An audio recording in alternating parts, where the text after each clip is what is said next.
fuck am I watching right now?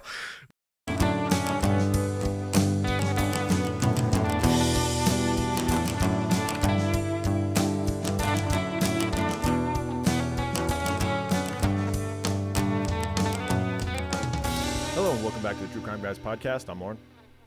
And I'm Michael. You guys ready for some gang violence? Yeah, man. We've done a few of these. Let's do it. We've done the Tookie. We did that dude. That dude up in the Northeast. Was he in New York City? Yeah. Can't think of his name. Vincent. Oh, I know what Smothers. you're talking about. Actually, he was in Detroit. Oh, Detroit. Right? Vincent Maybe. Smothers. Yeah. Vito Smothers. Detroit. Yeah, he was a gang assassin. We're doing another one, right? Every Wasn't now there and then. another? Every now and then there's a perfect storm where like a psychopath happens to join a gang early in life, just be born in that area. Like in this case, this dude was born in Northeast LA in the Atwater area where, gangs were just running rampant and no father, and got introduced into this gang early on. And he just also happened to be a guy that I think probably would have been a serial killer anyway, and just really loved to kill for some reason. Well, you think he would even if he was in an environment that didn't worship people like this and put them on a pedestal and give them all this respect? Yeah. You know what I'm saying? Like if he's born in like Connecticut, do you think he turns out to be like one of those sneaky serial killers, right? Not somebody who's as blatant as he was in his life. Yeah. I mean, this man killed, no qualms about it. Middle of the street, whatever. He didn't give a fuck. It was really quite shocking. Like the crime line, I'm like, as I was researching, I'm just like, God, I thought we were wrapping up the murders here, and it just keeps going. So like, no fear. I thought I was done, no and then fear it was of like anything. the next chapter was like, oh, the massacre of this household. I'm like, Jesus, Yeah. this guy. And then he's like killing people, and then he's like, let's go get some lunch. I'm hungry. Just like this guy made Tookie Williams look soft, bro. Right? I really, yeah. For real. What if they would have ran into each other? I think this dude would have killed on sight. Tookie would have been done.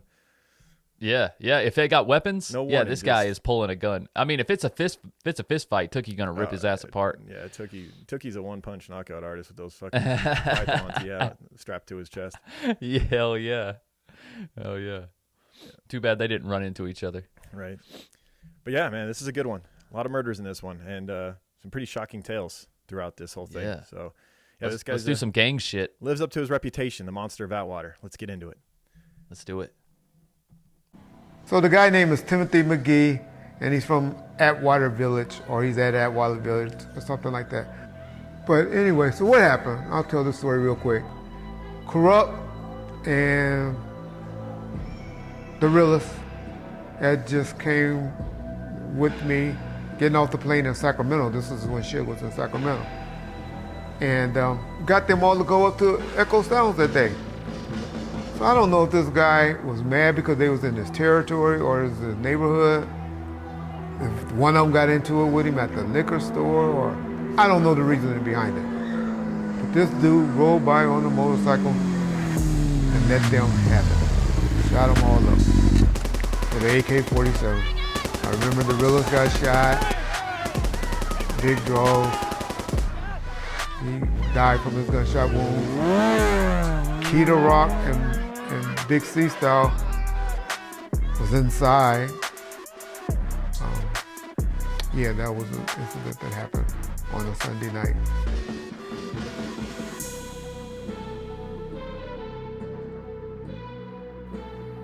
All right, let's jump right into this. We're going to start with the birth of the monster of Atwater. Timothy Joseph McGhee was born on April 27th, 1973, in Los Angeles, California. Mm-hmm. What was the riot in LA? Because I'm thinking of that Sublime song. Was it? It starts out with the with the date. I thought it was April 27th, but it was 1992. I think was the year. But like, wasn't it April something? Was the riot? 1992. And what was April the date? 29th. April 29th. Oh, I knew it was close, man. I'm just thinking of that Sublime song. Yep, really close, man. Like, 20 years earlier, but yeah. Right, of course. Right. Yeah. All right, so yeah, he was born in Los Angeles in 1973. Shares a birthday with Lizzo, Frank Abagnale Jr., who we've done a whole episode on, the Catch Me If You Can episode. Catch Me If You Can. And then a radio legend, Casey Kasem. Wow, Casey Kasem's Kasem. Countdown. Oh, okay. I'm not that familiar. legendary radio voice. I'm not You're familiar. Oh, if you heard his voice, you would know. Okay. It's Casey Kasem.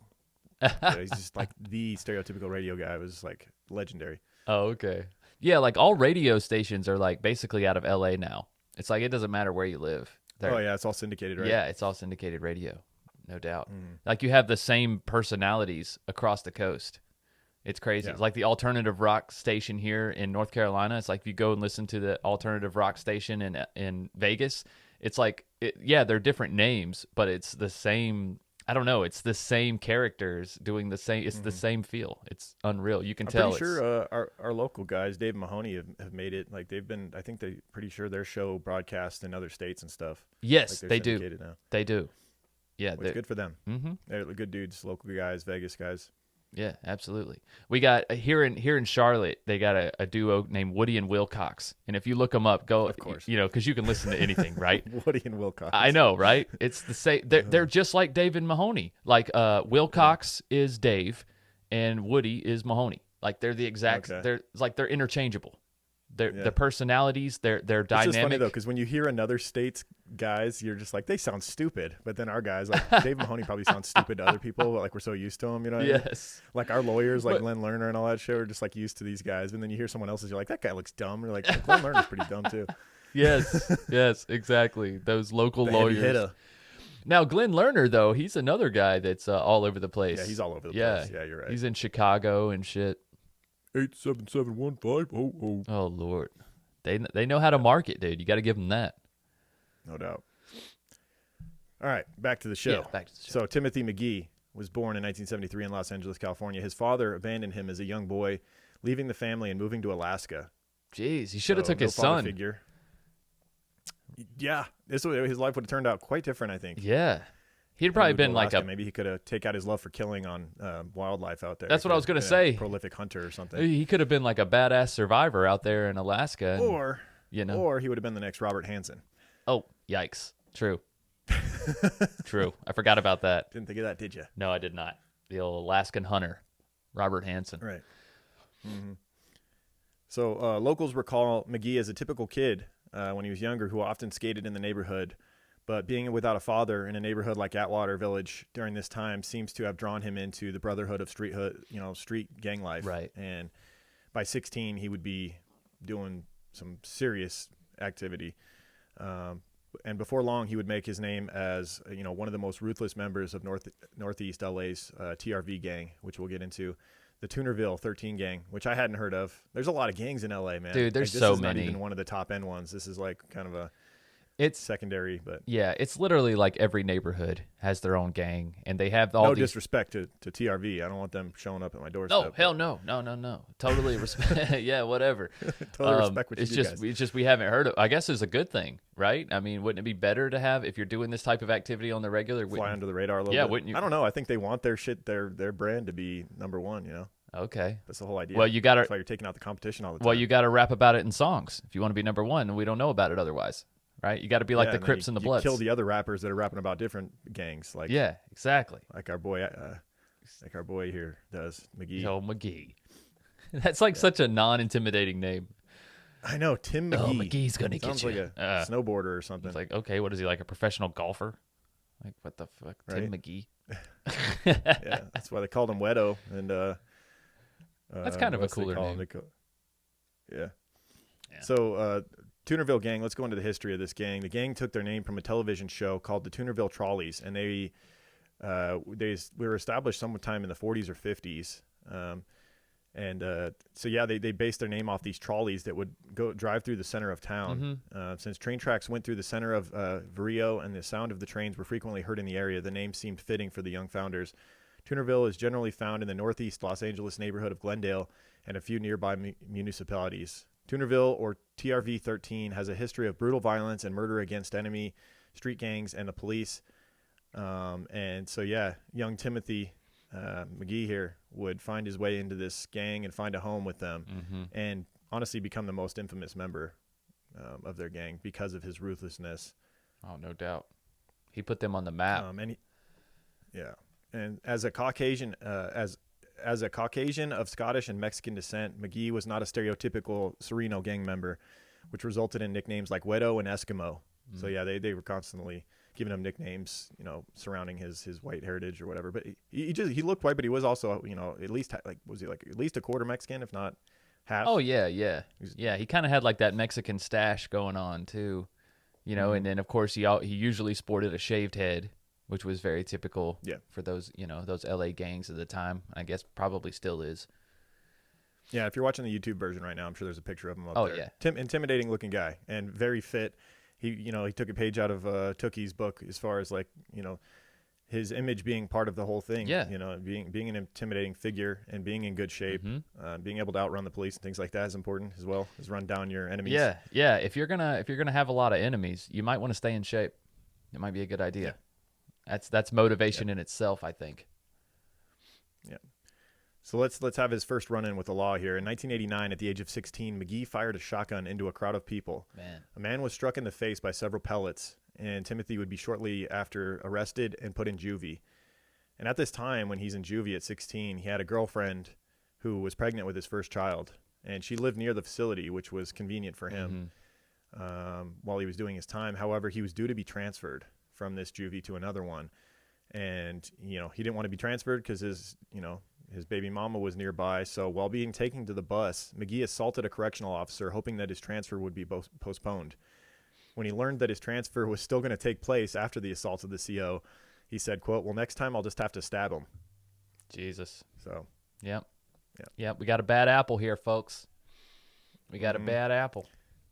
At 16. A few years later in 1994, at 21 years old, Mcgee was convicted of assaulting a police officer in San Bernardino and was sentenced to 4 years in prison. You know, he hated cops, typical of an LA gang member. Yeah, I'd say so. That's part of the prerequisite. Yeah. He would be released in 1997 after serving 3 years. In 1997, two members of the Rascals, which was a rival gang, Juan Cardiel and Pedro Sanchez, were chased through the streets of Atwater Village, allegedly by Mcgee. Cardiel was shot in the back and paralyzed from the waist down. Sanchez took cover at a gas station, standing behind the glass he thought was bulletproof. Mcgee repeatedly fired through the glass, hitting Sanchez in the back. He would later recover from his injuries. Both identified Mcgee as the shooter. So this is his first instance of, attempted murder here, it appears, unless you include the shotgun firing into a crowd, which I guess you could call that attempted murder as well. Yeah. Depends on how far away it was, I suppose. I guess. And yeah, I guess you have to take into consideration his understanding of firearms as a 16-year-old as well. Maybe he didn't understand that. Maybe he intended to kill people, but didn't realize how far away he was. And then in that instance, that's just as bad. You know what I'm saying? Yeah. But he was a shoot on sight type of dude, though. Like he was no questions. Shoot. Yeah, no questions. Just shoot. If he saw you and you were against him or known to be, what's up? Yeah. I was just going to say one instance of this coming up where he did ask questions was, the guy that, had a shirt on and his tattoos for his gang affiliation weren't on display. Oh, and yeah. Mcgee walked up and asked him, if he was in a gang. We'll get to all that. But, there was a time or two where he asked questions, but, zero hesitation to fire upon anyone from a different gang. But also killed random people, too. We see that in one instance where there's just a random kid that he just killed just because he wanted to kill. Yep. But how about this Sanchez dude's hiding behind glass that he thought was bulletproof? Turns out you were wrong on that, buddy. God, I wonder where that was at, though. I wonder if it was was it a gas station or whatever? And also, if you're going to hide behind glass, especially if you think it's bulletproof, why would you turn your back? I don't know. I feel like bulletproof glass is pretty rare. It's not like. I know. What did you say? 99% of glass is not bulletproof. At least, at least quite a gamble. Who can you're afford there. that shit? I mean, or like Lexand or something like that. That shit's expensive. I mean, I don't even know where he found glass that he thought was bulletproof. I'd like to know more about that story. Yeah. Unless you're running into a police station, I'm pretty sure all their glass is bulletproof for obvious reasons. Should be, or a bank, right? Maybe. If you run into a gas station, the only place that's going to be in a bad neighborhood, the only spot that's going to be bulletproof is where the employees behind the counter. That's it. Not like the glass at the front door is not going to be bulletproof. Exactly. So unless I just can't imagine he ran behind the counter of a convenience store. Yeah. Misconception. So let's go on to what's believed to be his first homicide. I can't say for certain just because of the rate at which this guy killed. It's it wouldn't surprise me if he killed someone prior to this and got away with it. You have to take all this with a grain of salt. He got away with most of his murders. Yeah. I mean, he's assumed the shooter for most of these, but he only ends up later on getting convicted of a few, and he's killed well. And these above are just 10. the ones we know, Lauren. You know what I'm saying? Like, Yeah, exactly. That's what I'm saying, dude. He was just randomly shooting people every day. It seemed like a guy so. with a rap sheet like this, knows? like, there's no telling the violence he's caused, the wake of death he's left. I mean, and I mean, who's gonna rat on this dude too? It's like, who's gonna snitch on this motherfucker? Oh, You know, exactly. You could be the most morally correct person in the world, and you're not gonna snitch on this dude. Like, come on now. we saw one young lady that was brave enough to do so, and that didn't go so well. No, That was a horrible part of this we'll story. get to that. Yeah. So on October 14th, 1997, while on parole, 24-year-old Tim Mcgee committed what is believed to be his first homicide. Tim and another Tunerville member drove south into Frog. So this is another thing he would do. He would drive into enemy territory on a regular basis just to look for dudes to kill. Right. Literally just doing it. Going to It's battle, like, I guess. I guess, but like, isn't that the whole point of having the gangs? Is so you have your territory, they have theirs. Like, why would you go to theirs if they're not coming to yours? It's like, I feel like it's senseless. To get your street cred up, dude. I guess just to be like, oh, I go where the fuck I want. You're just trying to make a statement. And because you're a psycho and you love to kill people. You're looking for a reason. Yeah. I'm sure he was the type of person that took every little slight to heart and was like, it must be avenged with a death. Right.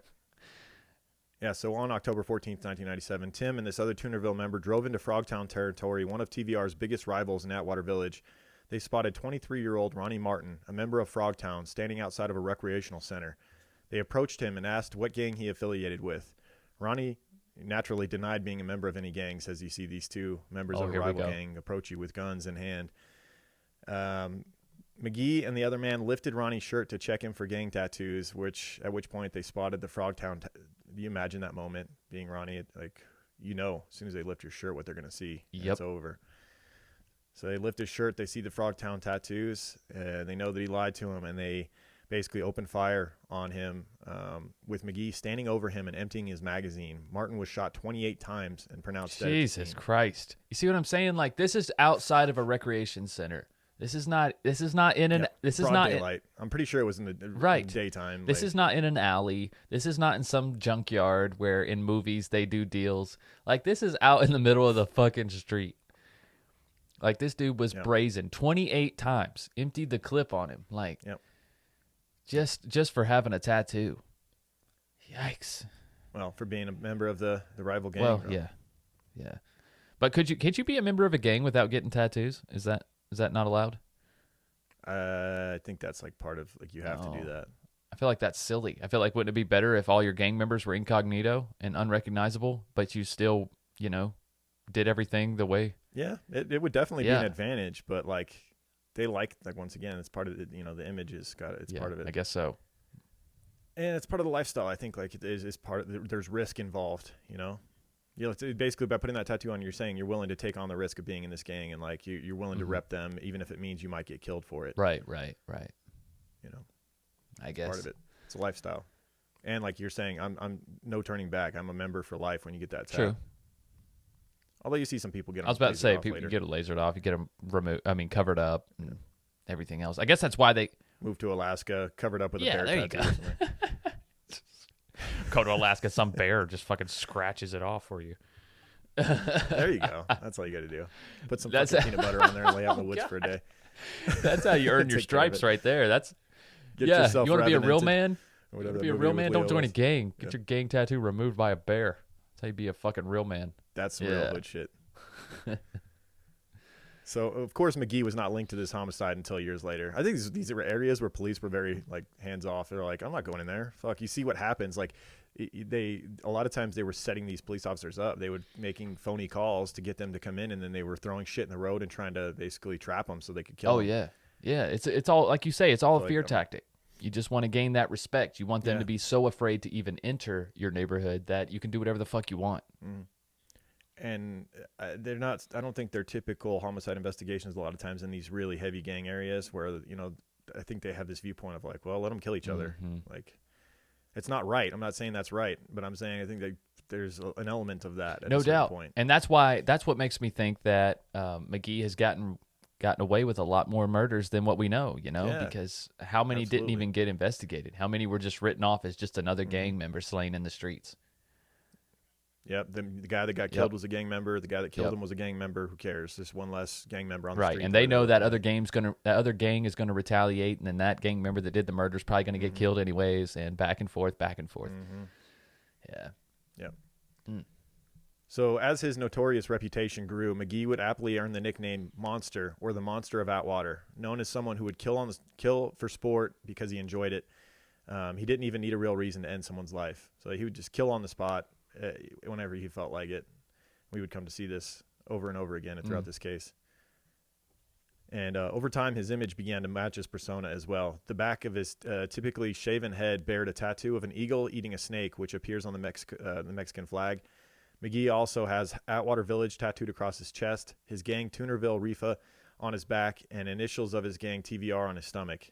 He also had the initials NELA tattooed on his behind his left ear, which stands for Northeast Los Angeles. Okay. He stands at 5'11" with a muscular build and frequently wears a goatee. So shaved head, goatee, tatted up, jacked, like pretty much what you'd expect. Yeah, I'd say he's over 200 pounds. Yeah, he's stocky. Yeah. And as he rose through the ranks of his gang TVR, he would begin to organize workout sessions, and he treated the gang as if it were a paramilitary group, leading exercise and weapons training sessions. You wonder how much of that training he got though. Like, is he just bullshitting? Like, how does he know any weapons training, or do you just watch some YouTube videos or what? That's what I'm thinking. I'm like, dude, you went into gangs at 16. Like, what do you know about actual military training? Who knows? Maybe he does know a lot. Maybe he watched videos and and learned shit. Who knows? Or maybe there was I'm sure there's ex-military in a lot of those gangs. Yeah. This is proper form, guys. You're not hitting anything because you don't have your top button, Holmes. Right. What are you doing? So after a charge unrelated to the murder of Ronnie Martin violated his parole, because they hadn't caught the killer of Ronnie Martin, but he violates his parole nonetheless nonstop. So he was sent back to prison in late 1997 and was not released again until March of 1999. In March of 1999, he was again released and lived with his grandmother in the San Gabriel Valley, which has a relatively low crime rate in comparison to the more notorious neighborhoods of L.A. And let's talk a little bit about he was a father of 5 children, three of them being biological, and 2 of them being, I guess, his girlfriend's kids from someone else. And he was by all accounts, he was a good father when he was around. Obviously, he wasn't around much because he was usually in the streets or locked up. And on my birthday in 1999, October 17th, while on parole, McGee shot a bodyguard and 2 rap artists while they were hanging out on a patio near the gates of Echo Sound's music studio in Atwater Village. They had just wrapped up a recording session. And there's some connected people here, some names. I think Snoop Dogg's cousin was here on this patio. These were up-and-coming rap groups. They were recording albums. The crew had gathered on the studio's patio at 11:40 p.m. when at least 2 gunmen confronted them and began shooting without warning. Bodyguard Dwayne Draws Dupree, who was 23 at the time, was killed, pronounced dead at the scene by paramedics. Dupree was guarding rapper Ricardo Corrupt Brown, future executive vice president of Death Row Records, who was finishing his album The Streets is a Mother. Isn't that ironic? With Entra Records. Right. So they're finishing their album, The Streets is a Mother, as this dude runs up on him on a patio and starts firing at them. Multiple people. So the streets are, in fact, a mother. They are, in fact. I could almost name that episode. Yeah, I never. The, episode that. The streets are, in fact, a mother. Yeah, when I hear about gang violence and shit in rap songs, especially if it's a repeated theme, I usually think most of that shit's real. I'm like, this is actually an experience. This is really how this guy lives. This really happened to him. There's no question about that. And then when you hear shit like this, and then you think about the feud between rap record labels, in West Coast hip hop in general and East Coast, honestly, East Coast, Brooklyn area and shit, with Biggie Smalls and Tupac and all that shit, and the way it went back and forth, and it was deadly, man. It's weird because you think these guys have made it, right? It's you guys got to be millionaires, and yet you could still be shot outside your studio at any given day. There's so many jealous dudes out there in the hood that you made it, and they're not rooting for your success. They want to be in your spot. And No. so they feel like if they take you And out, then that's one less person in their way to get where they want to go. Right, but I can't help but think it might help if you're not telling everybody everything you have and you have earned in your song. Like, stop fucking telling everybody all the money that you have. Once again, that's like the tattoo maybe, thing. It's like it's part of the. It's like you got yeah. You got to do it. But That's what that's makes what it puts a cool. It's target on risky. you. That's what makes it cool. You know what I Okay. mean? There's a lot of people Yeah. that do risky No, I shit agree. because it's cool, and sometimes you pay for it, and sometimes you get away with it. Dude, most You got to times you get big pay enough for to it. where What's you the can life pay for some expectancy of a legit gang security, member? where you got like those 5'6" bodyguards that are strapped. It don't even matter. I mean, look at Nipsey Hussle. Well, Nipsey I was mean- like, there's also an element of like a lot of people give you shit if you don't go back to the hood where you came from, even after you've made it when you're a millionaire, and like that's part of it. Yeah. Like they're like, he doesn't even come But back I'm saying here it's anymore. like- And, so Nipsey was just standing outside in the street. I don't think he had much, security around him. Oh, of course not. Of course not. But there's always somebody wanting to take it. That's what baffles me. It's like you have the money to have security. You have the money to have an entourage. You know what I'm saying? Like maybe if you are going to go back to the hood, maybe that's what you should take those dudes with you. I'm not blaming them If I had made it, for trying to I was better from their these streets and I had made it, I would just be like photoshopping myself into like current day pictures of the streets. I'd be like, I was just there yesterday. Where were you? I would not fucking go back. Fuck that. right? The Photoshop game is amazing now. I mean, Exactly. come on, people, you don't really have You could to have be the there. best photoshoppers in the world, paying them six figures to like make it look like you were, on the corner yesterday. That's right. It's called green Yeah, screen, man. peeps. I mean, come on now. I was down in Atwater yesterday. We What might are be you onto talking something about? here.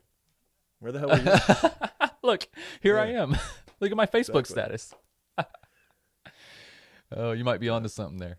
So, death row artist Javon the Realist Jones was wounded in the foot, and Willard Act a Fool Givers was wounded in the calf as well. They were also on the patio. It was initially suggested that a Okay. hidden track on the album could have been motive for the shooting that insulted rappers DMX, The Firm, and others. DMX seemed like he might orchestrate a hit on you if you're just over some rap beef. It was pretty hard. Yeah, especially in his younger days. Yeah, I feel like as he got older, he got wise, and he kind of, he figured shit out. He calmed down a lot. He started doing movies. You know what I'm saying? But yeah, in those younger age with X going to give it to you days, yeah, I wouldn't have fucked with him. No. So yeah, it was assumed that had something to do with it, this hidden track, but later it was Mcgee and an affiliate who were linked to the shooting. Once again, he gets away with this one. Mcgee was again returned to prison for parole violation in February of 2000. So he's like going around killing everybody, but it was always parole violation that would get him. And so he would serve 2 months before being released again. And by the summer of 2000, at only 26 years old, Mcgee had already spent a quarter of his life in prison. And police would notice that crime in Atwater Village seemed to increase sharply each time that Mcgee was released from prison. So every time he got out, it was just bodies everywhere. Yeah, no shocker there. They got their hitman back. But I think the biggest issue is like no one's willing to speak up about him. Like, who's going to rat him out? You better make sure that you get a conviction. Like, and he's not getting out on parole or some shit or awaiting trial. You're done. Right. So no one was Yeah, willing. you better to find some be a type witness of hard to any evidence. of his murders. No one was willing to step forward in that. No. Mcgee by this time For good was reason. considered to be the leader of the Tunerville 13 gang, and would take fellow gang members in hunting, quote unquote, in in rival gang neighborhoods. According to LAPD Detective Andrew Teague, when Mcgee and his subordinates went into rival gang territories, quote, it's like a hunter going into a big game preserve. He said that in an article from the LA Times in 2003.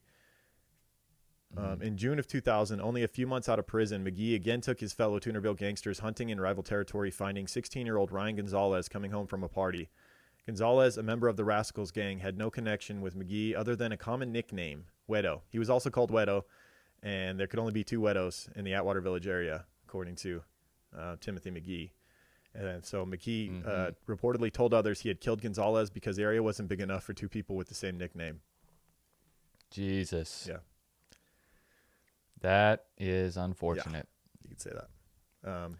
I mean, was this he? I Okay, would have he been like, was you know, a I'm willing member to of the Rascals renegotiate gang, my though. nickname here. We can make some changes. You know, I don't need to go by Wedo. It's fine. Yeah, yeah. I can be Dryo. I don't You give a think he fuck. tried to throw that out there? I'll be a Livo. How Right. about that? Anything, whatever Huh? you That'd want be me to great. call me shithead. That's fine. Yeah, I don't give a fuck. But I mean, also you have to understand though, he was a member of the Rascals gang, Yeah, which I mean, he was the gonna kill him bordering regardless. rival He's gang. a rival gang member. So Yeah, and that was just an excuse to hunt that him was just down the cherry on top. specifically. He's got the same nickname. Yep. Yeah. Yeah. And it's just one of your nicknames, McGee. It's not even real. your solid nickname. It's just one of them. Like they can't You have still got one Eskimo. of your nicknames. You Like, still got the monster Right. of Atwater, for Christ's sake. Like, no one else has got that. he don't like Eskimo. Don't call me Eskimo, motherfucker. So yeah, Gonzalez or Wedo was fatally shot on the 3300 block of Silver Lake Boulevard in Tunerville Gang Tory near Atwater Avenue Elementary School. Of course, near an elementary school. Jesus. Um, Just no qualms, dude. No qualms about it. He don't give a fuck. If he sees him, it could have been inside the school. He could have been like having lunch with if his there was kids. kids in the probably way, he would shot have him. shot them. Just stepped over them and shot this dude. He's literally just cold-hearted, heartless. Savage, bro. Yeah.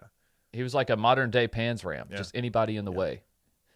In June 2000, an arrest warrant was issued for McGee in connection with the Gonzalez murder, but it was several years until law enforcement caught up with him. I don't understand that. Like, they're just not going looking for him, I think, because like he's not like he's hiding. The dude's just hanging out in Atwater Village every day, like going around shooting people. Yeah, exactly. Ironically, he would attempt to quote catch up with them first. So this is the ambush of LAPD officers that he was involved in on July 4th, 2000. LAPD officers Thomas Baker and Carlos Langarcia were on patrol when they received a call at around 3:30 a.m. that three males had stolen a wallet and fled the scene of the robbery in a gray Honda. Upon encountering the vehicle traveling in the opposite direction, the officers made a U-turn and attempted to stop the vehicle. The driver refused to stop and accelerated, both officers noting that they were headed into the heart of Tunerville Gang territory in Atwater Village. Baker and Langarcia were aware that the LAPD officers had been ambushed in this area by gang members who'd been who had blocked the street with debris and opened fire on police vehicles not long ago. So this is an area where they would frequently do this. They would try to ambush police officers. This is another example. Right. During this pursuit, a 27-year-old Timothy McGhee was allegedly using a police radio scanner to track the progress of the chase while coordinating an ambush. During the pursuit, officers dodged a washing machine blocking the road, made a right turn on the corner of Bemis Street and Brunswick Avenue, and ran over a bicycle pushed into their path by an unknown suspect. After the police vehicle swerved, two gang members opened fire on the officers, striking the driver's side door and tearing a hole through Officer Baker's pants. Amazingly, the officers continued their pursuit all over this fucking stolen wallet. I would have been gone. Like, once again, this is why I'm not a police officer. Like, I don't know. There's times where it's worth it. Other times it's not. Like, okay, so someone got their wallet stolen, and now you got a bullet in your leg. It's time to cut you're back. Getting ambushed. There's not time for backup to get here and save me during this ambush. I'm gonna get out, maybe re-coordinate with a bunch of other cops and come back. Especially when you consider this is a wallet. Like, it's not like a kid got abducted and you're chasing a car with this child. That's what I was about to say. That's a different situation. That's what I was. Very different. Very different. Yeah. But yeah, a wallet, it's like that stuff is replaceable. Yeah. I don't care what's in there. Yeah, and honestly, at this point, you should realize that this wallet robbery never even happened. This is all just a ruse to get you to come into the area where they're trapping you. Mm-hmm. So yeah, they continued the pursuit even as the suspects in the gray vehicle began to open fire too. Ramming the rear of the vehicle to bring it to a stop, the passengers in the front seat fled the scene while pointing pistols at the officers. Baker rammed the vehicle again, at which point the vehicle and the passenger in the back seat displayed an Uzi-style submachine gun. Officers ran for cover behind a tree, exchanging gunfire with the remaining two suspects in the vehicle. Eventually, backed up by other LAPD officers, the three robbery suspects were arrested and charged with attempted murder. Mario Little Boy Ailman, Ramon Chubbs Maldonado, and Joseph Little Respect Azagada were sentenced to 2 consecutive life terms for this incident. But of course, Timothy McGhee skates free again. Wow. Even though he was coordinating the ambush with fucking radios and everything. I like that nickname, Little Respect. That's a good one. Little Respect, yeah. He doesn't have a lot of it, but he's got a little respect. I got a little respect. I'll take it. So the two gang members who fired on police during the attempted ambush, one of whom is suspected of being McGee, were never identified. Ailman, Maldonado, and Azagada refused to give up shooters' names in exchange for a lessened prison sentence. They knew that if they had given up names, they'd probably have a hit put on them while they're in prison. They'd get shanked. Right. Yeah, they're like, at least I can live. Yeah, I mean, you're still going to I get know a I long got life sentence regardless. sentences. Oh yeah. Well, 2 life, right? Yeah. Double life sentences. Neither officer, amazingly, neither officer was injured, but both later indicated that they did not think they would have survived the incident. Both officers would be awarded the prestigious LAPD Medal of Valor in 2003 for their bravery. So Damn. McGee, once again, got away for now and would continue to wreak havoc on the community. In September of that same year, 2000, 17-year-old Marty Gregory Roybal, a high school student, was minding his business and drawing a picture at the Los Angeles River. Timothy McGhee approached him and, for seemingly no reason, opened fire, killing him on the spot. So this is what we alluded to earlier, where he just would no qualms about killing random people too if he felt like he was in the mood to kill. This kid's just literally drawing a picture at the LA River, minding his fucking business. And then it snowballs from there. He kills this kid, 17-year-old Marty Roybal, and there was a witness. 33-year-old David Lamont Martin, a homeless man that McGee believed had witnessed the shooting, became the next target. McGee allegedly turned to his fellow Tunerville member while standing over Lamont's body and commented without emotion that he was hungry and wanted to go get something to eat. So he kills these 2 random innocent people that had no gang affiliation, and then just, I'm hungry. Let's go get some lunch. Jesus.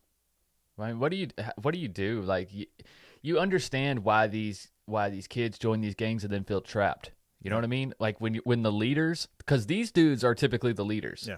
The dudes that will do anything, right? Yeah, they lead by fear. They lead by fear. So if you see your leader just killing people with no qualms, talking about lunch, talking about leave.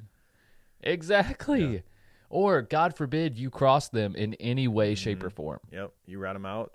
I mean, God, you got to feel trapped at that point. Yep. So trapped. Yeah. So McGee would then be incarcerated for yet another parole violation involving narcotics, this time at Chino, but was released in May of 2001. Beginning in June that year, he was suspecting of shooting 9 individuals in the span of 5 months, leaving 6 dead and 3 wounded. So let's go through this spree that he goes on here. Wow. It began on June 11th, 2001, when McGee was allegedly traveling through the affluent Los Feliz area that borders Atwater Village and features the popular Griffith Observatory. 21-year-old Manuel Apodaca Jr. How would you say that? Apodaca? Yeah, Apodaca. I think Apodaca. Apodaca lived 35 miles to the east of Pomona and was passing through the area with his pregnant girlfriend, Nina Guerrero. McGee allegedly opened fire on their vehicle on Los Feliz Boulevard near the I-5. Apodaca, allegedly a member of the Rascals gang, was killed, and Guerra, his girlfriend, who was pregnant, suffered severe brain damage. Amazingly, their unborn baby was delivered succcessily. So the baby survived. The baby's the only one that survived. That was, I'm surprised he didn't try to kill the baby too. I mean, Jeez. What are the odds? You shoot this woman in the head that the baby's going to still be delivered successfully. I don't think he needed to. He probably didn't think he needed to take extra steps there. Yeah, well, I mean, we're talking about a guy that just killed some kid by the river drawing a picture. So right. I thought, why not in the bloodline? Someday this baby's going to be my enemy. Yeah, exactly. I'm talking about, in the bloodline shit. That almost is the start of Thrones. That almost is the start of like a superhero movie or something. Like you could see that being like the story arc. Like, my mother was killed by a gang member while I was in her belly. Now this kid grows up. The city. He's like the ghetto Batman. Yes, dude, that's a movie. There's something there. Yeah. I think it's been done plenty of times, but still could be a cool twist. Yeah. Then in July, another 21-year-old, Carlos Velasco, was working at a furniture warehouse in the North San Fernando Road in Atwater Village. McGee allegedly drove by and saw the stranger. He ordered a gang affiliates to kill the man because he did not recognize him. The murder was carried out successfully. So this dude, not even a gang member, just a guy that, old Timothy McGhee didn't recognize. And, you got to know him. If you don't know you, apparently you might be on the other side. So no chances here. Right. I guess if you look like a gang member and then you're not one of mine, then you're dead. Yeah. Man, be careful what you're wearing. So let's get into the Ski Massacre. That's right. Now we're going to a massacre. This guy was really on a rampage here. Jeez, Atwater Village resident, 46-year-old Cherry Wisotsky, had reported to police that McGee was dealing drugs out of his sister's house nearby. Oh, boy. Shouldn't have done that. Yeah, dude. Man. Sometimes you just got to mind your damn business. That's what you know what I'm saying. I didn't want to say it, but like, you know, there's just some people you don't really want to call in, that you don't want to make that a quote unquote anonymous phone call on or whatever. Yeah. Ugh. It's like, I mean, and then I don't know. I mean, I understand the crowd that it brings to your neighborhood and whatnot, but like, who's really gonna fuck with the neighborhood with this dude here? Right. Like, in a sense, it's kind of like a protection, but yeah, I mean, Yeah, how could she have known? Until your nephew comes over to your trailer for, you know, a birthday party or something, and he happens to look like a rival gang member, even if he's not, and the next thing you know, your whole family's fucking massacred. Like, that's the thing. Exactly. Too, is, like, it's not the best protection because, like, you just never know, like, what the hell he's gonna do. Yeah, he's unpredictable, right? And he serves his own motives. Yeah. So yeah, he's totally He unpredictable. fulfills his own prophecies. And let's not victim blame here. There's no possible way she could have known who she was dealing with. There's no way you know who report you're your neighbor dealing for with. dealing drugs. That's fair enough. You know, pretty sure Right. my mom's done that at some point in our old neighborhood. That was pretty sketchy. Yeah. So Sherry would make this phone call and report that, you know, Mcgee was dealing drugs out of his sister's house nearby. And on August 8th, 2001, Mcgee would show up and kill Wysotsky, as well as two witnesses to the crime, 64-year-old Mary Ann Wysotsky, which was Sherry's mother, and 38-year-old Byram Robinson, a friend and neighbor. So this poor guy was just happened to be there at the time. He's a friend and neighbor, and because he's a witness, he gets murdered as well. Brutal. Absolutely brutal. So as these gang-related murders continued at breakneck speed with Timothy Mcgee as a suspect in many of them, we talked about this earlier, but you have to wonder how many of them continued on without him getting locked up for life because the police had that, you know, cleaning up the trash mentality where it's like he's killing gang members, even though now we've seen multiple innocent people get killed, you know, witnesses to murders of his and things like that. Right. And just straight up dudes that are on the corner that weren't even in gangs that just happen to look like someone that might be in a gang or he didn't recognize them. Like, it's not good.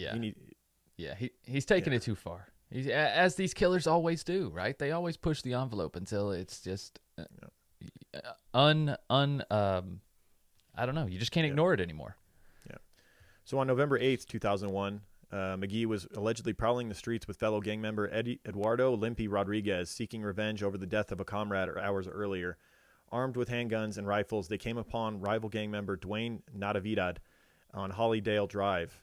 Natividad was driving his Mitsubishi Montero with his girlfriend, 25-year-old Marjorie Mendoza, and her friend, 16-year-old Erica Ree.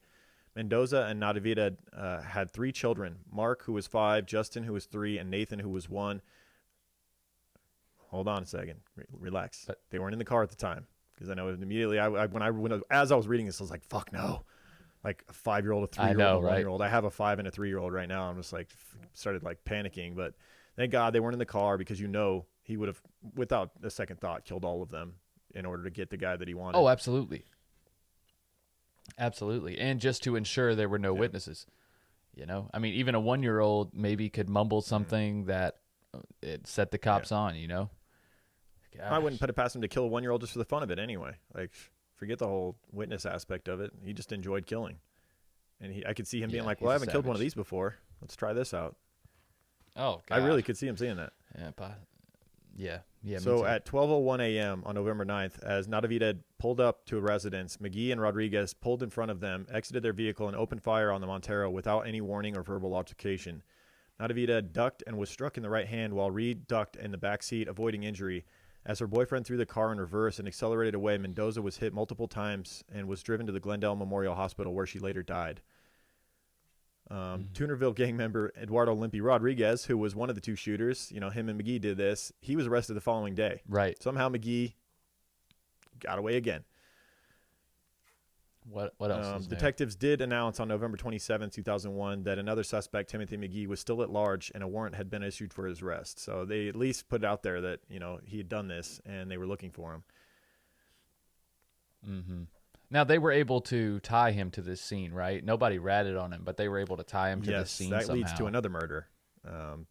Interestingly. This one was fucked. So Detective Timothy Neal noted that Mcgee's release from prison 6 months before, you know, we talked about how the crimes had skyrocketed, but at the crime scene, 29-year-old Christian Duran a friend of McGee's, learned that learned of Marjorie's Mendoza's murder after McGee solicited her help from that day, because at that crime scene, he's shooting at this car with Limpy Rodriguez. He accidentally dropped his girlfriend's cell phone at the crime scene, which would obviously link him to the murders.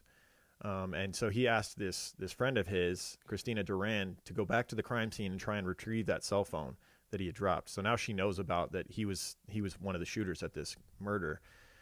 She was unsuccessful in finding the cell phone, and police had already located it and used it as evidence that McGee was there. But shortly after the murder, Christina Duran admitted to police during a videotaped interview with LAPD homicide detectives that McGee was involved in the death of Mendoza. So she gives him up to detectives. She was visibly shaken during the interrogation, frequently stating her fear of retribution. And 2 days after speaking with police, Christina Duran was executed on the night that she celebrated her 29th birthday, allegedly shot by McGee 5 times in the right side of the head. See, I blame the police on this one. She should have been put in protective custody. Bro. Fuck. He's come still on. out You there. have an he's got absolute... nothing to lose. Seriously. Like, he's killed how many times? He's not afraid of prison. This motherfucker does not afraid of death. There's literally nothing you can do with him. Don't put her back out there. Like, you know what kind of animal you're dealing with at this point. They just didn't want to spare the expenses to put her in fucking protective custody, and she got killed 2 days later. That's some bullshit. Crazy. Yeah, that one hit hard. I was like, fuck, dude. She tried to do the right thing. Seriously. Yeah. I actually saw the videos of her, like, slumped over in the back seat of the vehicle where he shot her. It was messed up. There's surprisingly a lot of crime scene photos for this guy, which I'm sure you guys are seeing them if you're watching on the YouTube channel. Yeah. But it's crazy. Advised. Yes. So McGee, in his spare time, wrote rap lyrics as a hobby, but never seriously pursued music. But many of his lyrics referred to his love of killing and his hatred of the police. And imagine that. And specifically in regards to the Mendoza murder, his writings detailed some things. One line eventually used against him in court read, quote, "Witness protection won't work. Realize your rat ain't going to make it to the stand." So bragging about killing a witness before they can testify against him. So maybe they did have her in witness protection, just not very good. It doesn't seem like. It seemed like she was at a birthday party, celebrating her birthday, and I don't know. Maybe she didn't want it. Yeah, not smart, right? Maybe she was scared to tell him, but then she was like, "No, I still got to live my life." I don't know, man. Who knows? He also took the time to write, quote, "Everything in this book is a work of fiction," inside his spiral notebook in case it was ever seized by police. However, this did not deter the prosecution from using it in his eventual trial. No. That's what I've always wondered that. I'm like, these rappers and shit that get arrested, it's like they can use those songs, right? I know it's like artistic freedom, but the jury's not going to see it that way. Right. It's still gonna sway their decision quite a bit. Yeah. And you can kind of tell when people are telling the truth. Yeah. It depends probably on the level of detail, like when you're saying the exact corner that you killed this person. And like, yes. How many shots? Yeah, when you mention their name. Yeah. You mention their nickname, and then you mention police custody, and kind of get specific. 2:31 p.m. I had 5 in the chamber. I knew that would be enough. It's like, it's like, damn it, dude. So in the fall of 2002, a task force of as many as 60 local and federal investigators began to search for Timothy McGee after linking him to numerous homicides. So they're finally putting the pressure on. They're actively hunting him down, and they're using federal agencies and everything else to finally end this charade of him just going around killing whoever he wanted. LAPD detectives had enough evidence to charge him in a single case. That's another thing. They finally had enough evidence to at least know that if they went to trial, they could put him away for life for murder. Whereas all the other murders, they never had shit. They never, he never left anything at the crime scene like this with this cell phone situation. Right. And also they had a witness finally come forward. Now she's dead, but they at least had a videotape confession of her saying that he had done this. Yeah. So on August 28th, 2002, the LAPD appealed to the public for information regarding McGee's involvement in the Mendoza murder, as well as the triple homicide involving Sherry Wizotsky. That was the lady that called in, saying that he was selling drugs from his sister's home. Yes. A $55,000 reward was offered, but no one came forward. I fucking wonder why no one came forward, Because the last time someone came forward, she ended up with 5 fucking bullets in her head. Yeah, and what good is $55,000 if you're dead, man? Exactly. It's like...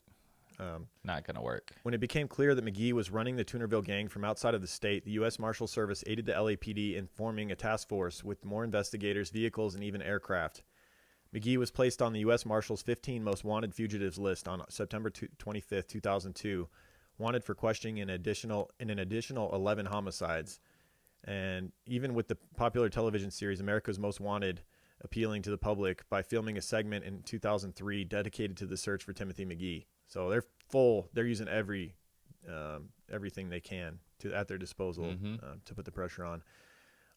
Despite such a record of violence, McGee had received surprisingly little attention from the national media before this point, with barely any coverage in Southern California even.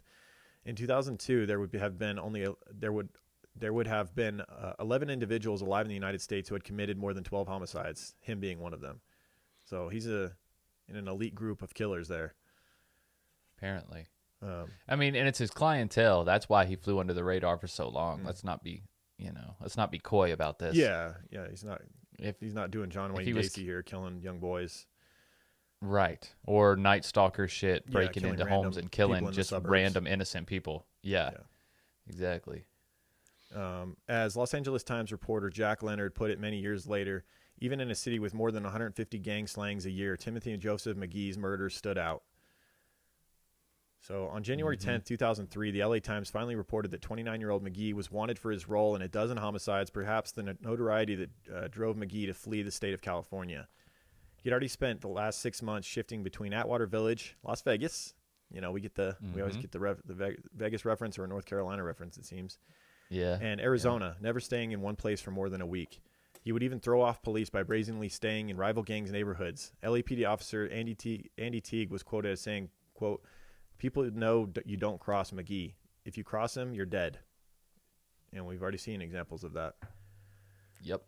A break in the case came when a reader of the Mojave Desert News recognized 29-year-old McGee from a photograph in the newspaper as a man who was living in Bullhead City, Arizona.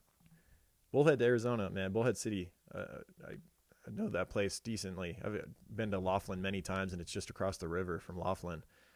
Yeah. Did the Laughlin River Regatta and spent some time in Bullhead City. It's a cool little town.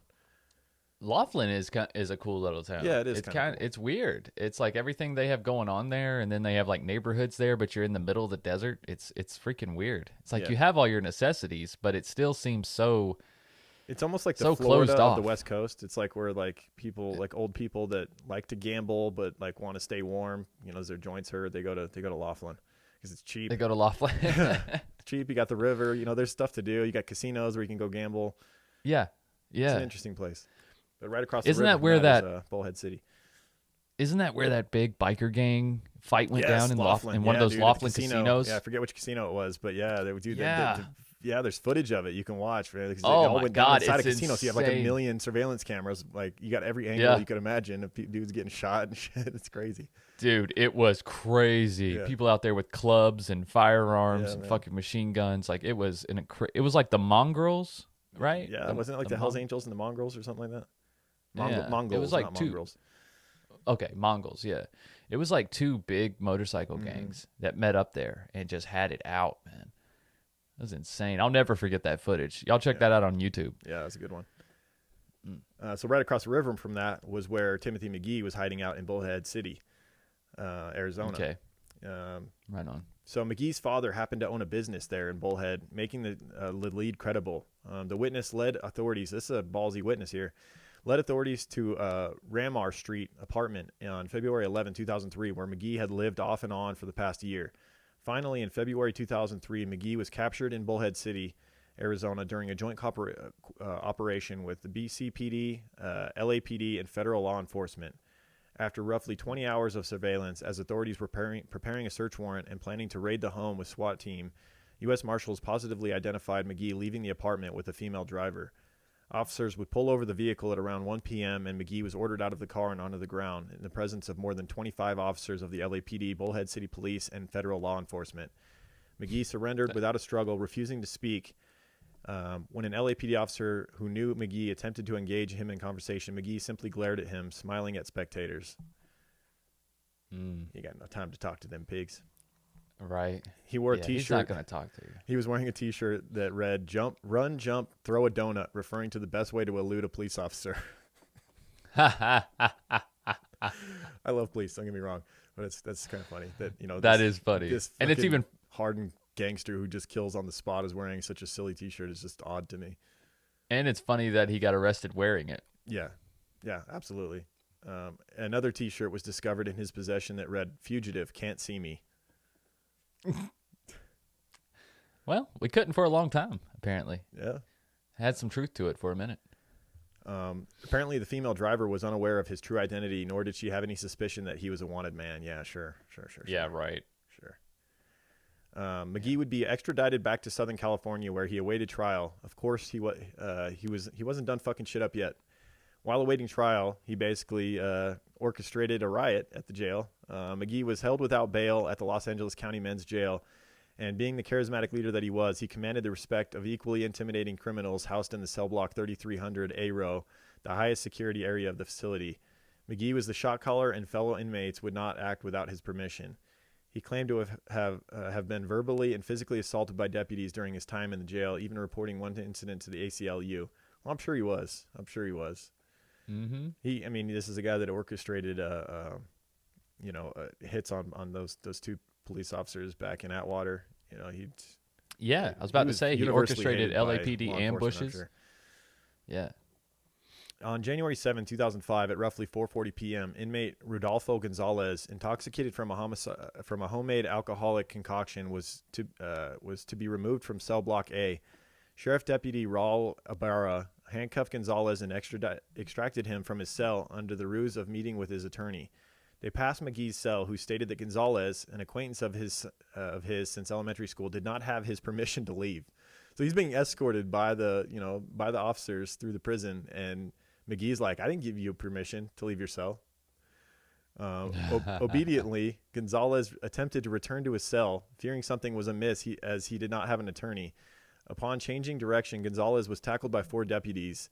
Inciting Mcgee's rage, he commanded inmates to assault the deputies with apples, oranges, urine, and bleach, and it took 20 minutes to successfully remove Gonzalez from the cell block. Mcgee then ordered inmates to break sinks in their cells so jagged pieces of porcelain could be used as weapons. And it was hours later, nearly 10 p.m. that evening, when 2 deputies began their shifts and investigated the damage in A row. As they entered, they were assaulted with books, fruit, porcelain, and various items.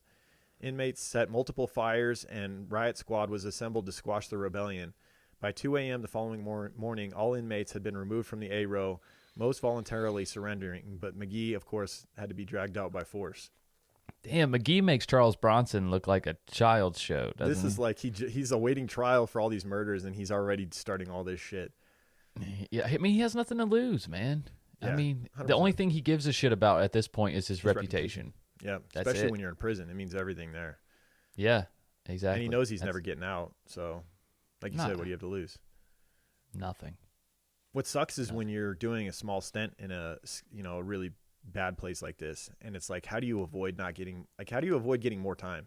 You can't, because like someone like this dude is gonna come up to you and like basically you're doing this for me. You're gonna stab that guy or whatever. Like there's been a lot of prison movies made, and it's just like that's got to be the biggest trick, is like not surviving yourself, but like not getting more time tacked on because you have to do something for someone else. Right. So you're not killed. Yeah, because these dudes like this have nothing to lose. They're never getting out. So like, what do they care if you have to fucking stay too? They want you to stay. Yeah, exactly. Especially if you're a loyal soldier. Mm-hmm. Yeah. So on September 27, 2007, 4.5 years after his capture, Mcgee went on trial for the murders of Ronnie Martin, Ryan Gonzalez, and Marjorie Mendoza. So 3 out of his dozen or more that he'd done. Additionally, he was charged with the attempted murder of 6 individuals, including LAPD officers Thomas Baker and Carlos Langarcia, Dwayne Natividad, Erica Ree, Pedro Sanchez, and Juan Cardiel. Prosecutors initially charged him with 9 murders, but dropped 6 charges before the trial began, citing unreliable witnesses. Good call, because if you're relying on these witnesses actually going on the stand when the time comes and pointing the finger at this dude, I don't like the chances. Like they're gonna back out at the last second. Oh, especially as Mcgee has people threaten you and shit like that. Basically, you should only take him to trial for stuff that you have physical evidence on. Not you can't rely on witnesses with this guy. I agree, 100%. Evidence was presented that McGee taunted at least one of his victims, saying, quote, "Die like a man," before firing the fatal shot into his skull. While prosecutors detailed the horrific crimes McGee was accused of perpetrating, he frequently flashed a broad smile to spectators in the courtroom. So he's, ever since doing this, he's on death row to this day, has shown zero remorse, which isn't shocking, when you hear about the crimes that he did. Oh, God, no. In January 2009, McGee was sentenced to death for his crimes by Superior Court Judge Robert Perry, who stated during sentencing that McGee seemed to think killing was, quote, some kind of perverse sport, as if he was hunting human game. And he currently sits on California's death row at San Quentin State Prison, along with Randy Kraft, with no execution date set, of course. So he'll probably grow old like Randy Kraft at San Quentin and never actually get killed. No. Yeah, he'll probably unless he die can. Well, he might just because he's not going to be quietly playing checkers and whatever like Randy Kraft. He's going to be actively fucking making issues there, and they might have to kill him just because he's costing them too much grief. Or somebody's going to come in for revenge from one of the rival gangs when he's old and he can't do that shit no more. When he's in his 60s or 70s, he might die a violent death. Yeah. You know what I'm saying? Somebody seeking revenge. During his incarceration, he has been continually involved in prison riots and violent attacks on staff members, and has still shown no remorse for his acts. And although his actions briefly placed Tunerville 13 in the national spotlight, they have since returned to a less significant status among the numerous Sereno gangs in Southern California. Well, they lost their leader, man. They lost their psycho. Yeah. You need that psycho to put fear. Monster of Atwater, man. Yeah. You need that leader to put fear in people's hearts, man. Yeah. Somebody who will retaliate in such a crazy way.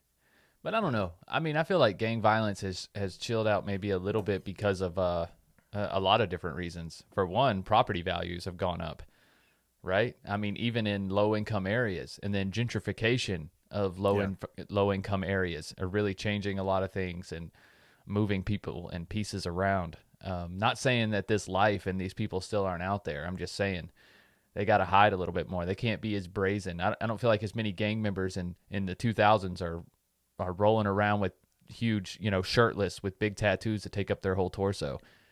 And I feel like a lot of them give themselves away on social media too. They can't help but like constantly be doing live streams and stuff like that. And the police, I've watched, a lot of the newer episodes of First 48. They're constantly tracking people's Facebook pages and shit like that. Dude. And they're giving themselves away. You'd be blown away the stupid things that people will post on Facebook. I mean, not really. If you just look at the normal people, like the stupid statuses I see from normal people on a day in, I'm like, that is not even worth sharing. That's not even news. Like, what are you doing? So I've seen multiple videos of drive-by shootings where the person is live streaming and they get drive-by shot at. I've seen one where the dude was killed while doing a live stream. He's sitting on a park bench, and drive-by, and boom, his phone's on the ground and he's dead. Another one where these two guys were going at it over like Facebook Live or Instagram Live or something, and like you see the one guy's live stream, he shoots, and the other guy's like, he just shot at me and missed. Like you heard like the fucking thud of it hitting his apartment. Jesus. Yeah, it's crazy. It's a different world now. Everything's like broadcasted, like I was about to say, I mean, they're doing that for their protection and also maybe to get some revenge on the killer as well. Well, that kind of stuff gets a lot of hits on your live stream too. A lot of people are fascinated. Oh, well, duh. Yeah. Yeah. That's unfortunately. But I mean, that's the world we live in, man. It's like videos are just getting more and more shocking. I mean, there was places to find these crazy, shocking videos when we were in high school. So, like, I'm sure if you, a quick search, if you want to see some crazy shit, it's out there. And I'm not even talking dark web. I'm not even talking Tor browser. I'm just talking Reddit. No. Reddit, there's Instagram pages that post this kind of shit. It has the warning, all you got to do is click OK, and bam, there it is. Yeah, this may be unsuitable for view or whatever. But you know what is suitable? Oh my God, bro. It's suitable for everyone. I was gonna do a suitable segue. You beat me to it. I was gonna go a little different. I was gonna say what's not suitable is stinky armpits. Oh, okay. We'll use them both. That's right. Either way, guys, you need to get an all-natural deodorant that suits you, okay, and your lifestyle. Oh, I like it. Right? Like Oh My Gaia, for instance, which is an innovative all-natural deodorant, fragrance, and beard oil company specializing in paraben and aluminum-free products. Their innovative line of deodorants inhibit the growth of odor-causing bacteria while still maintaining effectiveness. At Oh My Gaia, they use only all-natural, paraben, and aluminum-free organic ingredients. And guys, the cool thing about Oh My Gaia is once you find a scent that you like, or maybe a few scents, I like to alternate between a few different ones, like Egyptian Musk and Barbershop and True Crime Pine, Sailor as well. Bunch of great scents. But there's tons of others like vanilla, cherry, almond, sandalwood, lavender, lemongrass, coconut, dreamsicle, leather, lumberjack, honeysuckle, fireside, another great one, in my opinion, bergamot, amber, pear, sweet pea. But when you guys find these scents that you like, you can also get them in beard oil if you're growing out your beard, or maybe scented oil, which is great for any unisex, right? And then of course the deodorant. You guys can't go wrong. All natural. They smell amazing. Wendy is supporting a small business is great, guys. And not only are you doing something healthy for yourself, but you're supporting a small business and not a big corporation like Old Spice or Speed Stick or some shit like that who doesn't need your money and doesn't give a shit about your health. But because you guys are True Crime Guys listeners, you can use the word Creeper for 15% off your order at Oh My Gaia. That's Creeper, CREEPER, for 15% off your order. That's at shop_Oh My Gaia on Instagram, or you can check out ohmygaia.com, probably the easiest way. That's OHMYGAIA.com. Again, ohmygaia.com for 15% off your order, guys. You got nothing to lose. Give it a shot. All right. Also, check out our other primary sponsor, Tonic Cbd. Yeah. Tonic has original formulas using CBD, adaptogens, herbs, and superfoods, and has been working since 2017 to deliver the most effective, intentional, and sustainable products possible. Tonic Craft cultivates their own hemp on their certified organic family farm in upstate New York. That hemp that they grow there travels only 30 minutes to their state-of-the-art manufacturing and distribution facility, where it's turned into a finished product and sent to you, ensuring only the highest quality vibes at every stage of the process. Tonic's farm-to-bottle CBD botanical blends are uniquely formulated to provide targeted support where you need it most. Mm-hmm. Each and every high-quality ingredient is thoughtfully selected for its ability to support and enhance the benefits of CBD, resulting in a more effective, well-rounded, and consistent wellness solution for your body and mind. They have a bunch of different blends depending on your needs. Chill Tonic, is one of my favorites. Helps with anxiety. It has ashwagandha, lemon balm, and passion flower to deliver a super calming effect. But it's also really cool that they use black seed oil in a lot of their blends. I also love how easy it is to verify their products. They have a microchip on the top of each of their containers. When you get it, you tap your phone on there, and it'll link you to third-party lab reports, product information, details about their farm, and even helpful blog posts to provide you with CBD education. So with values rooted in integrity, quality, and sustainability, Tonic is committed to creating a plant-based wellness product that are good for you and the people and good for the planet as well. Visit tonicvibes.com to learn more about this amazing company and product. And use code word CREEPER for 20% off your order. That's tonicvibes.com, code word CREEPER for 20% off. That's right. And guys, there's links to both of these advertisers right below the description of this episode with the code word spread out too, or spelt out rather, if you have any questions.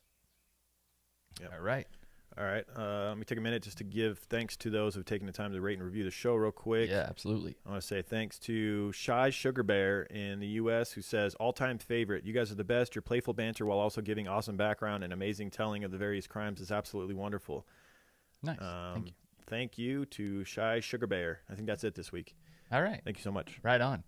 Yeah, like a lot of listeners are moving away from like Apple and whatnot, and like I feel like a lot less written reviews are happening now because you can just rate, right? I noticed that the ratings are going up, and people realize that ratings are really the best way to help your podcast. That and subscribing. So if you guys are listening, we're up to 331 ratings on Spotify in just a short amount of time that they allowed you to start rating on there. Yeah, that's amazing. So I feel like those would have been reviews on iTunes, and instead which is fine. I think a lot more people are just using Spotify in general. Yeah.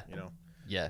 So there is. Spotify is also moving towards a video format, and we may have the ability to do that in the future, but we'll see. Because right now, if you guys don't know, all these free episodes are available in video form on YouTube. We spoke briefly about it throughout this episode, and we try to mention, when we're talking about pictures or whatnot, that in the video form you'll be able to see these.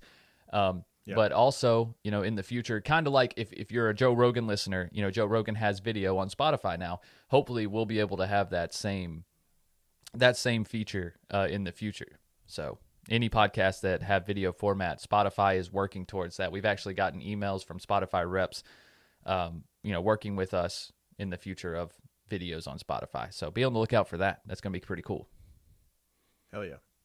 And check out our Patreon page, which is very cool. Patreon.com/TrueCrimeGuys. Yes. $2 a month gets you access to our once a month premium Patreon-only episode.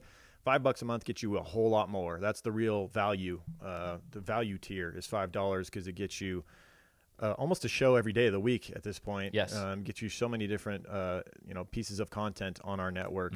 Why don't you rattle through those, Michael? Those different shows you'll get. You get early. So on Mondays, you'll get Strange Shorts with me and Andy every single Monday. Every fourth one is released on the free platform on Sandu if you'd like to see how that show goes. And then on Wednesday, of course, you'll get your True Crime Guys proper on the free platform. Thursday, you get early release to Sandu episodes that typically come out on Monday. Well, real quick, Wednesday, you'll 3 out of 4 weeks of the month, you'll get TCG proper. But one day of the 1 week out of the month, you'll get an episode only on Patreon. That's right. So you're only if you're on Patreon, well, you get that which is coming up. It's either next week or the week after that we're doing a Patreon exclusive episode. Yes, it is coming up. It comes up fast. Yeah. And then on Thursdays, you will get access to early releases of Strange and Unexplained, which is Sandu proper, which is typically released on Monday on the free platform. And then Friday, you get JTB with me and Lauren, which is interactive. Yep. You guys can ask us questions. There's a participation post. Now, we've changed the recording day for JTB. Now we're going to record on Mondays.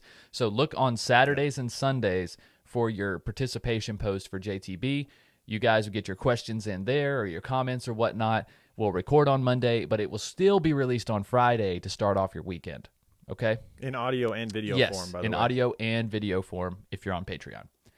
And then Saturday is the 5-Minute Murder Show with video with Lauren. Lauren's 5-Minute Murder Show on Saturday. Yep. And then Sunday, we record everything. No, Sunday's our day off now, right? We finally got a day off? Do we have one day off? Yeah. Wow. Right. We have the Lord's Day off. Right. This feels right. That's right. Yep. But yeah, and then on Monday we start all over again, guys. So, and that's, not to mention we got higher thoughts sprinkled in from time to time. Outtakes. There's a few Sandu stories after shows, which we want to get back into doing that. Some of the earlier Sandu stories, we would have like a little show at the end where we talked about our production, played outtakes, and just had some fun with it and whatnot. We want to kind of get back into doing that, and but we're working towards it. We're still getting used to this loaded schedule with all these different shows and whatnot, and and then add in the video format.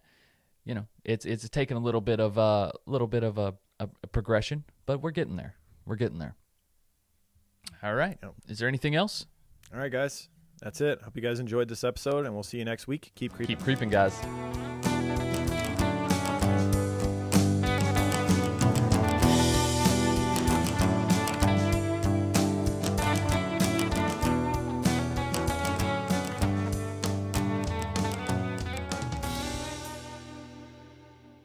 You hush your mouth, boy.